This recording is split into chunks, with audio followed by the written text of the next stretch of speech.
Hi, everybody. Welcome to the Monday midday Sonic Live. Really delighted to be here with you today. We are talking, pretty loosely. It's a loose discussion about the roots of yoga and what's happened what's happened in the contemporary Western culture of how yoga is generally offered, which is in a studio setting, of course, which is great because that's what we do. And that's why we're here today to talk about like our studio, our community, what we're offering it, how we're offering it, how it's landing with people, and what are we encouraging and what are we maybe without meaning to discouraging.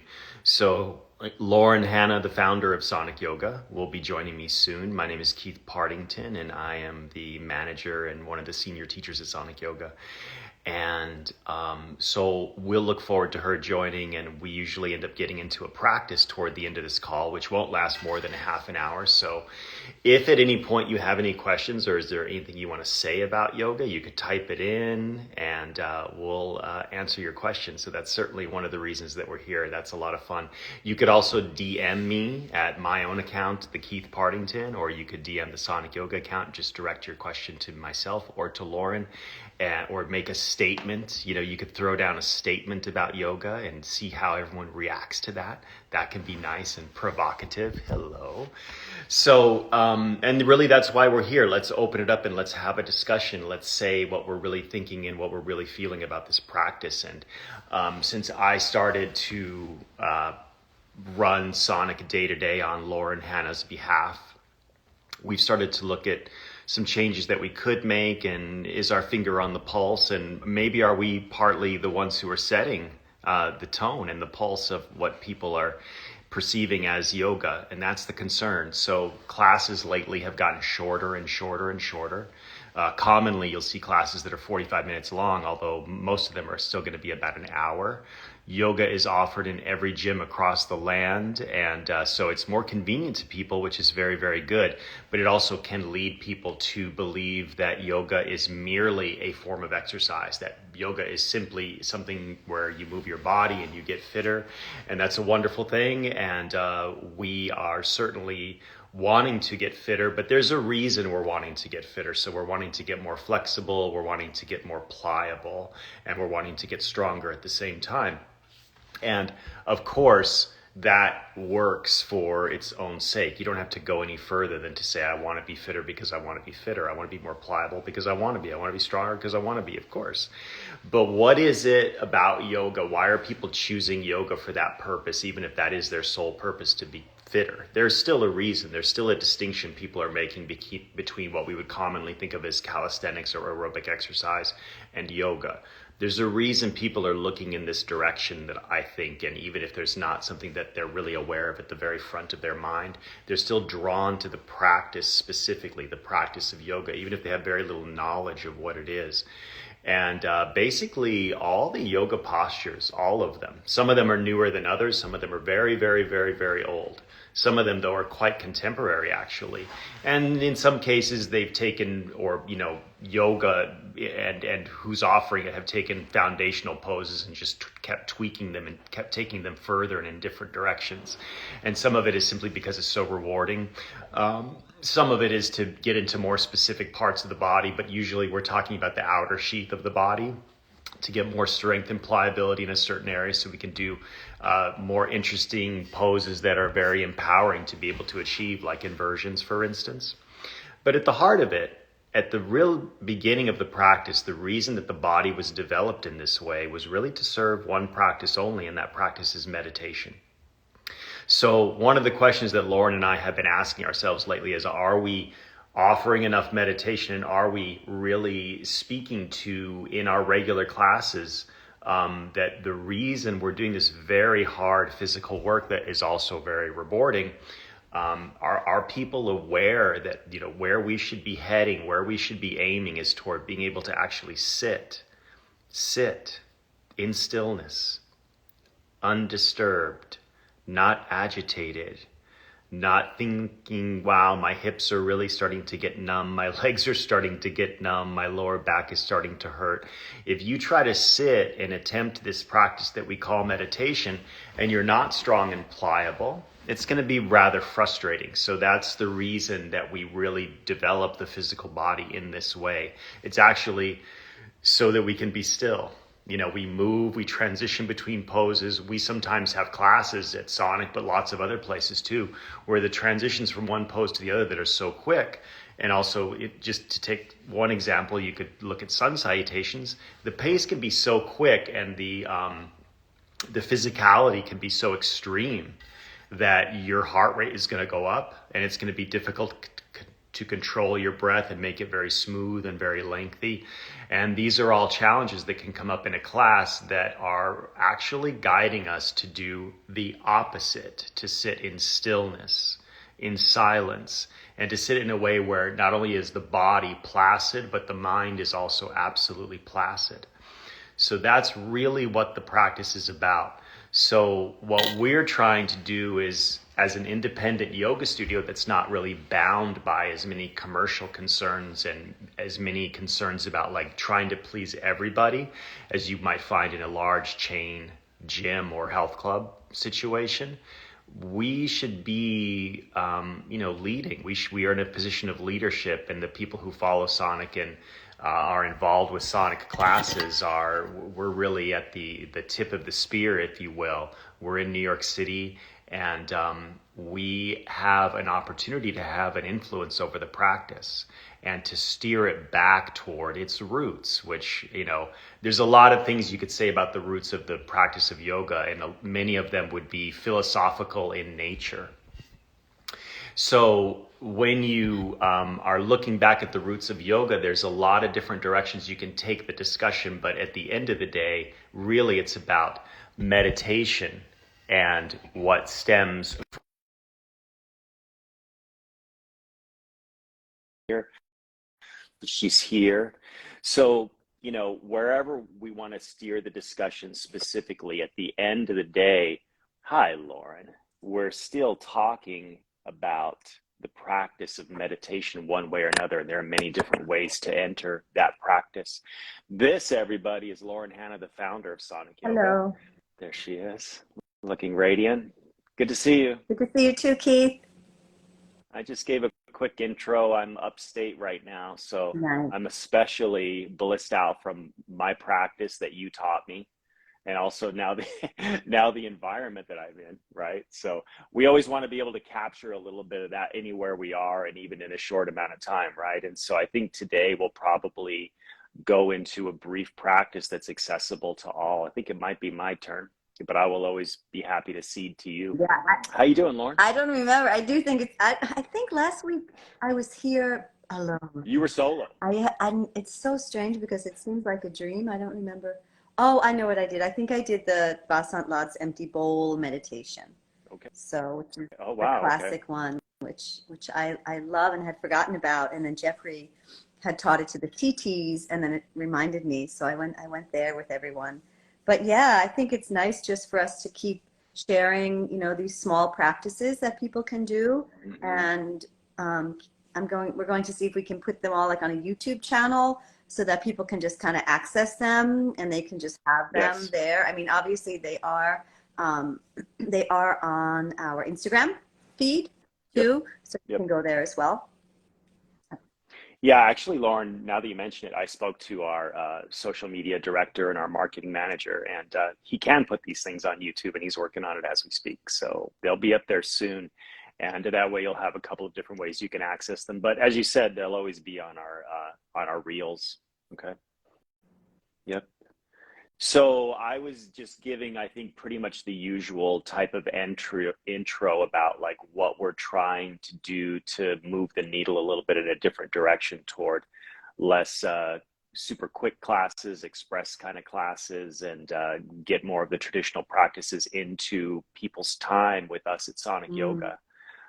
To that end, as people know, we've added a couple of more 75-minute classes pretty recently in the last few months, and now we're adding two more. We'll soon be having Mitch and Takis at 4 p.m. on the weekend. They'll both be teaching 75-minute practices now, and they've promised me they're going to be incorporating meditation, pranayama, mantras, discussion, and execution of mudras, the positions with the hands that have such an energetic effect on the physical body. So we're gonna, we're gonna just make it so more and more sonic offerings include more and more of what we call the subtle practices, right, Lauren? Yes. Yeah, and I just spent the day with the Sonic Yoga 200-hour teacher trainees on Saturday, and we went into a deep dive into the subtle body practices, and it's just Hmm. so amazing. Like the fact that we have access to these practices, it's really like magic. It really is this phenomenal, like free, self-healing, transformative, like, just super simple, like anyone can do them. Yeah, it's just pretty amazing actually. So I hope some of you will get to practice Self-healing, some of these. yeah. Yeah, self-healing, that to me is an extremely compelling idea because I think that, this discussion is titled The Roots of the Practice. And so the roots of the practice are absolutely ancient, 5,000 years, maybe a little bit more than that, because this is roughly when people started recording things, when they started writing down things, humans. So perhaps even older than that. And something that's been lost, especially in the West, is the notion that we can do things ourselves. Very, very powerful, very, very effective practices to heal ourselves. Mm-hmm. Whether we're talking about past traumas, even if we're talking about physical ailments, Mm-hmm. there are things that we can do, and there are, I think, senses that we have lost touch with, where we can get in tune with what's happening deep inside of us, and we can shift the energy. Like we can be sort of like buffeted by outside circumstances, and we can sort of feel like that's just the situation, and the only way we can change those outside circumstances is to somehow get out of the situation. But yoga practices are saying, like, do these things and change your perception of the situation itself, and thereby you gain more control over the situation because you change like how you're framing it in your mind. And that's just incredibly powerful practice. And that's one way of looking at it, the understanding of the way the mind is working and what we can do to change that. But also there are the energetic centers in the body that run along this line that is represented physically by the spine, but this is where the central channels of energy are in the body. And we know some of them so well, whether you're interested in yoga or not. We know that we feel love and loss in our heart. That's an energetic center. We communicate here, the throat. We know that this is an energetic center. We feel intuition up here. This is an energetic center. We feel our fight or flight response down in the navel, a gut feeling we refer to, right? Everybody does. So we're all aware of this, but I think we're not necessarily aware or feeling empowered that we have a lot of control over how energy is moving through these areas, including the mind, and that we can start to, through awareness, change these things, and therefore have this agency over our existence that is deeper and really magical, and not something that we just read about in fairy tales. It's available to us. So yeah, that's why we're here. And also I think that the thing is, with discussions like this, with forums like this is also something that doesn't necessarily happen enough in classes because they're so short, and we're there to do something that we think we're there to do, which is practice physical yoga. That's not wrong, but it's incomplete, right? Mm-hmm. Yeah, I mean, it's hard to have these type of forums when you're focusing on a product that you're or service that we're offering, that people are coming in and paying for, and they want something very specific. And it is asana is a huge part of the yoga practice, right? So one Huge. of my daughter's friends just joined. Hi, Caitlin, joining our Instagram live. I'm waving to everybody. I'm You're hitting getting the the wave wave button. button. Okay. Oh, maybe my daughter's there too. Hi, Jaya. I don't know if Jaya. So yeah, I think it is so it's so profound what we can do, and how we kind of have given up our power. And not to say that we don't need healers and doctors and all of those people who assist us. For sure we do, but there's so much that we can do ourselves, that even to complement those Mhm. other services on the path to healing. right? And so to take some of that responsibility into our own hands, where we have the power to shift our perception, to shift our, our physicality. And we were talking about the asana classes, and yeah, we can't start having these conversations in the middle of a yoga class. Like, people want to do poses, like that's what they're coming for, which is, Yeah. that's okay. Yeah. That's great. It's a wonderful part of yoga. It's the most beautiful part that is so physical and you can see it, and it is physically transforming, and it draws people in, it excites people, it gets people interested, it gives them something to work towards, to strive towards. It's a challenge for them. But once they start to get to that point where they want to really truly advance in the physical practice, it's so important that they then start to make different lifestyle choices, right? I mean, if you want to be able to do certain poses, you have to have some sort of physical strength and potential. So before you know it, you're starting to change your diet, you're starting to change your lifestyle habits, you're starting to ingest fewer toxins, you want to get stronger, you want to get purer so that you're a clearer channel. And then you start to realize that when you do these subtle body practices, that all of a sudden, for some crazy reason, like, you're stronger in your handstand than you were before you were doing them. Like, why is that? Why is pranayama making me better at handstand? Like, and it's kind of crazy. You start to make these associations, and then it just starts to build. And then once you start to tap into the the meditative practices and the source energy and all of that, like, God can hold you up in a handstand. If you have the right connection with him, you don't even have to do anything. You're just going to be lifted, right? And that's when we get into the vibhutis and the superpowers that Patanjali talks about in the Yoga Sutras, which, sound wild, but, I've actually witnessed some of those things. I've experienced some of them myself, which is pretty amazing. So, Yep. yeah, very interesting Indeed. conversations Indeed. to be had around about all this stuff. So, but yeah, well, we'll be here talking about it. Yeah. Yeah. Every Monday, 12:30. 12:30. 12:30 every Monday. And also, you can always, if you're catching this late or seeing that it happened later, just view it, and then next time you could chime in, and you could also ask us a question and say, "Hey, Lauren and Keith, why don't you talk about this?" And then we Yeah, will. totally. And also feel free to, direct message us or put something in the comments, and we'll be happy to address anything that you guys, if you have specific concerns that you want us to help you, give you suggestions for practices that might help specific concerns. That's something we could also be available to do. So we're here. This is we're giving you this 30 minutes as our gift. So whatever, however we can support you, we're happy to do that. Definitely. Definitely. All right. So are we practicing? What are we doing? Yeah, we should. We only have 12 minutes left. Yeah, so we got 12 minutes, and honestly, that's plenty of time. I mean, one of the points that I'm always trying to make, I think you are too, though, is that a lot of these things that are very powerful are also quite simple to do, and they don't necessarily need to take a ton of time. And I think it's best to start with, like, what is sustainable. Like, if you have, it's a good idea to do these practices first thing in the morning. It's such a good idea. And people will be like, whoa, I'm so busy, and I get up and I've got 9 million things to do. But what if you gave it 10 minutes? What if you said, I'm going to give myself 10 minutes? Like, that's a lot. That's abundant. You could really work with 10 minutes. And then the thing is, it'll start to grow on its own. You will never give that 10 minutes up that you're giving yourself for meditation or pranayama practice after, doing it for a couple of weeks. It'll build into something you would never give away. And then it'll start growing on its own, where you'll decide, you know what, I want 15 minutes of that. And then soon you're doing an hour.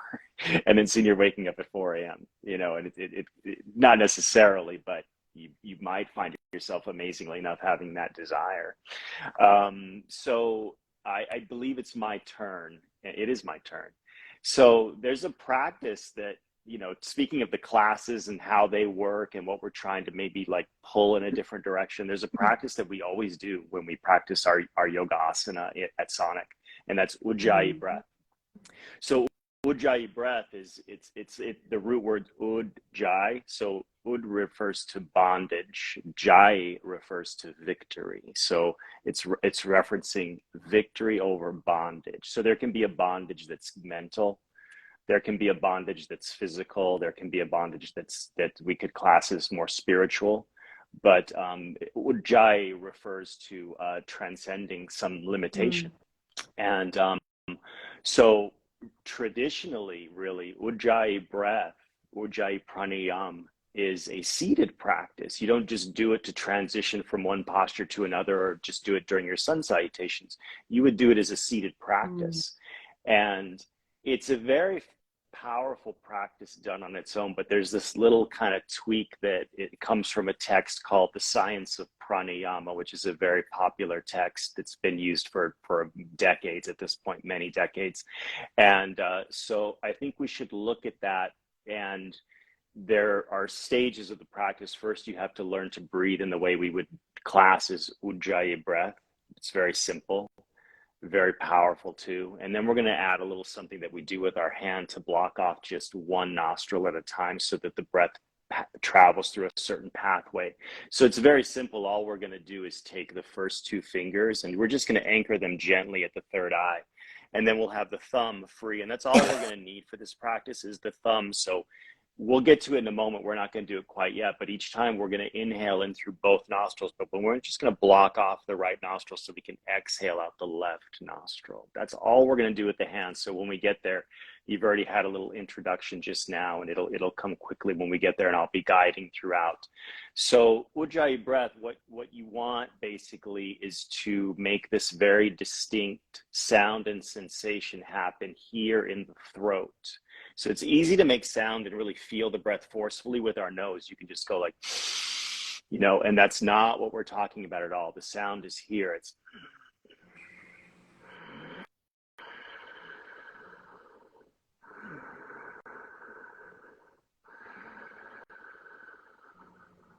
and the thing is, the only way you can really learn to do it is just to try it. And you'll hear me doing it. Lauren's going to stay on the mic and she's going to be doing it too. So you can just try to emulate what you're hearing and it's going to work out really well. So another way that Ujjayi pranayama is classed is as a psychic pranayama. So as a seated practice, what it's meant to do is actually get us into subtler states of awareness of our own psyches.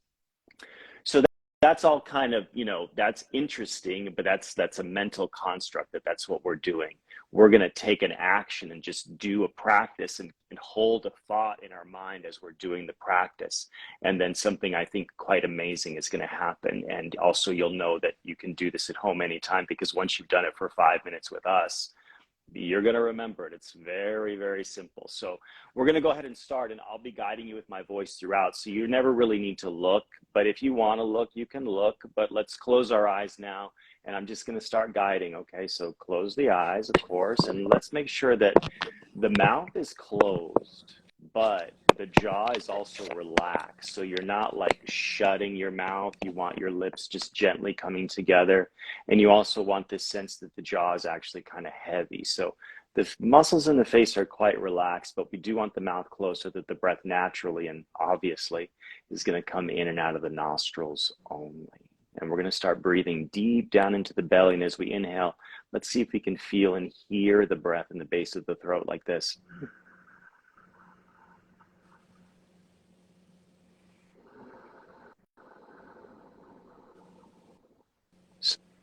So here's the inhale, and here's the exhale. So just keep going.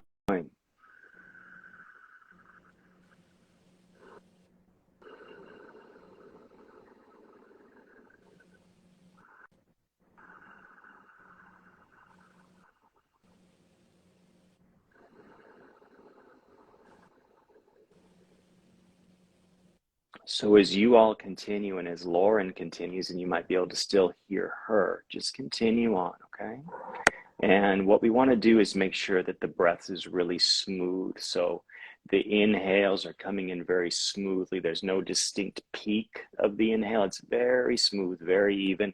And also, as soon as we feel that the lungs are pretty full, and just trust your instinct on that, we want to right away and very smoothly exhale. So we're just continuing on.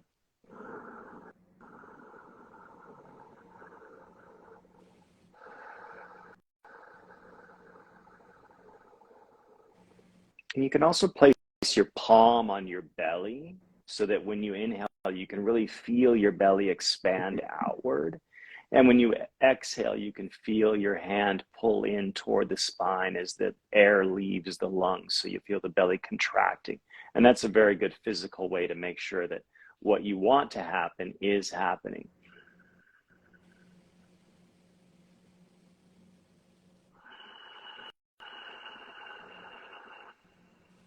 So this allowance of the lungs expanding and contracting is a very physical thing, and you really get a sense of that with your hand resting on the belly.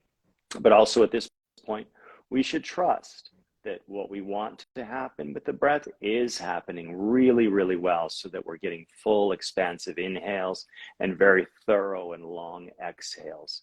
And so now, keeping the eyes closed if you can, but you can look up if you need to. Take the first two fingers on the right hand and just gently place them against the center of the forehead, just above the brow. Just keep breathing.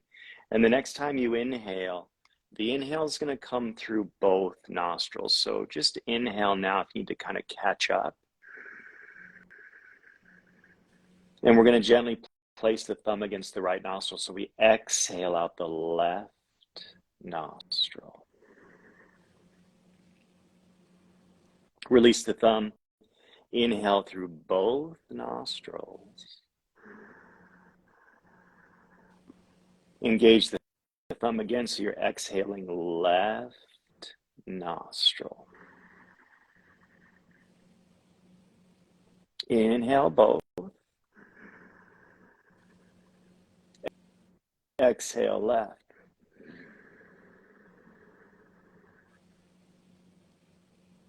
Inhale both. And exhale left.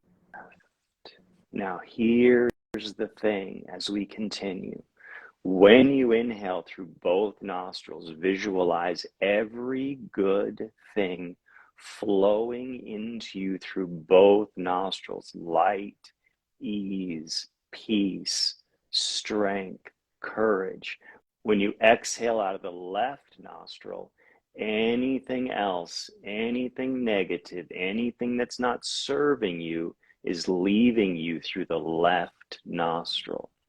So as you inhale through both, all good things flowing into you freely through both nostrils.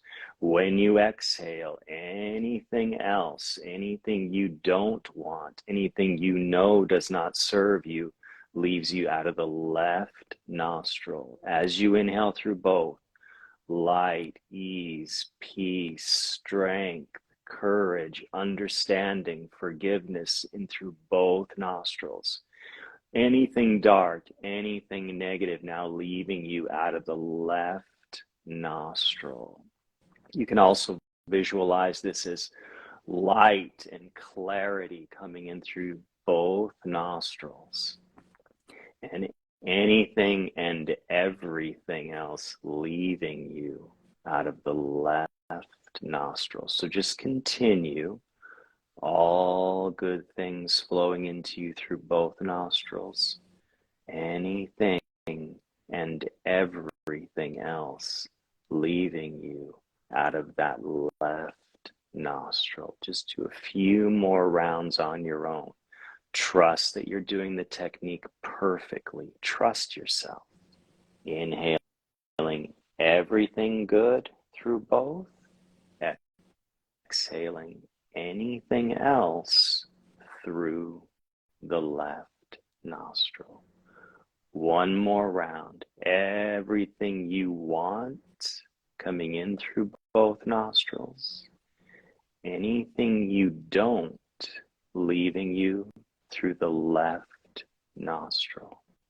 And when and only when that exhale is complete, just drop your hand back down into your lap. Keep the eyes closed. Let the breath technique go entirely. Just let the breath now settle and observe. So whatever that means to you, that is what I mean. We're just reflecting on the practice. Just let the breath continue to settle.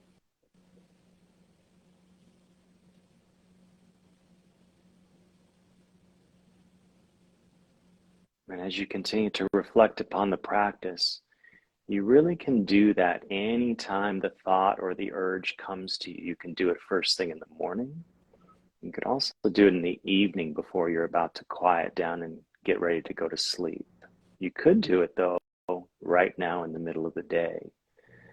Anytime, in a very general sense, that we're paying attention to the breath, we're going to get a benefit from that. We'll be calmer and our minds will be clearer. Anytime we pay any attention to it. But if we add on that intention, that visualization of seeing everything we want and everything that really is rightfully ours to come into us through both nostrils, and also to see the things that we really don't own, things really that were laid upon us, that we've come to believe are just not changeable. Like, we're going to watch those, we're going to visualize those things leaving us through that left nostril, which is just associated with release for the purposes of this conversation. That left nostril, anything that we want to release and let settle, that's why we're using that nostril, okay? So go ahead and allow the eyes to open, and we can see that a lot of people participated in this call, and we thank you all so very much for spending this time with us. If you caught us like halfway through or toward the end, it's going to be on our reels momentarily, so you can always go back, and you can also go back to the earlier ones. I think we've done like 6 of these now. Thanks, Lauren. Good to see you. Thanks, Keith. There is a little, you have the control, right? So when you go to save it, it'll ask you if it wants to add it to a series. And there, I did make a series, which is Back to the Roots, so you can add it to the series. Okay. Perfect. Bye, namaste. Thank you. Thanks, everybody. Enjoy Bye-bye. upstate. Bye. Bye.